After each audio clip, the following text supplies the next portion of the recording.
भगवंत दुसरं एक संत, याच्या व्यतिरिक्त कोणाच्या पुढे डोकंही ठेकू नका आणि कोणाला विश्वास ठेवूही नका. कारण भगवंत आणि संत आपलं कधी अहित करणार नाही. कारण त्यांना माहितीये की आपल्या भक्ताला किंवा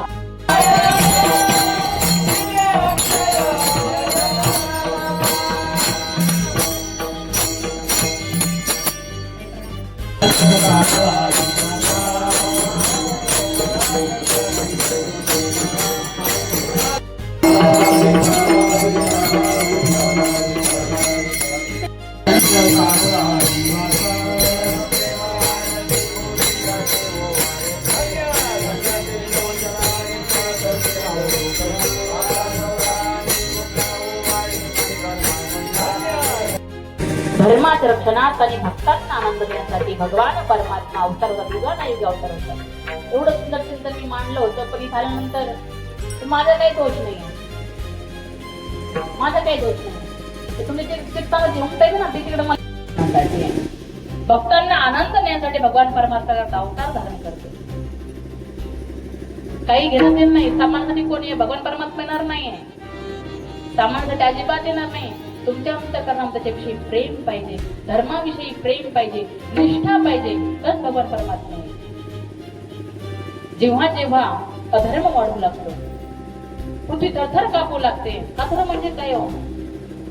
अधर्म म्हणजे काय? थोडक्यात सांगत झालं, निंदा करणं हा एक अधर्म आहे. दुसऱ्याचं धन लुबाडणं हा अधर्म आहे. दुसऱ्यांच्या स्त्रियांवरती वाईट नजर ठेवणं अधर्म आहे.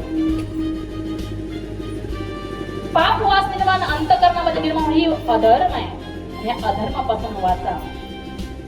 कारण काय माहितीये का, जसं परमार्थामध्ये आपण लागलो तर आपण परमार्थामध्ये लागलो तर हळूहळू आपलं अंतःकरण शुद्ध होतं.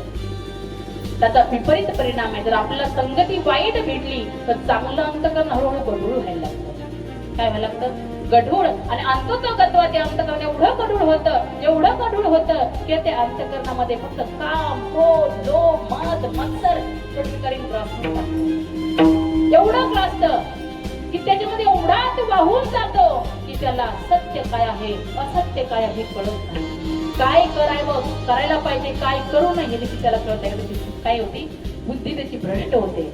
म्हणून लक्षात ठेवा, बुद्धी भ्रष्ट होण्याच्या अगोदर, कारण माहितीये का, जे आपले अत्याचारात सध्या होतात देशामध्ये, कशामुळे होतात? बुद्धी भ्रष्ट झाली मग होतात ना. त्याचं कारण काय? बुद्धी भ्रष्ट होणार. नाना प्रकारच्या काम पण होणं अंतःकरणामध्ये, ते करणं हेच काय प्रकारचं अधर्म आहे. ते कुठे थांबावं म्हणून सत्संगती. म्हणून आपल्या महाराष्ट्रामध्ये एवढ्या मोठ्या संतांनी आपण फार उपकार केले, फार उपकार केले.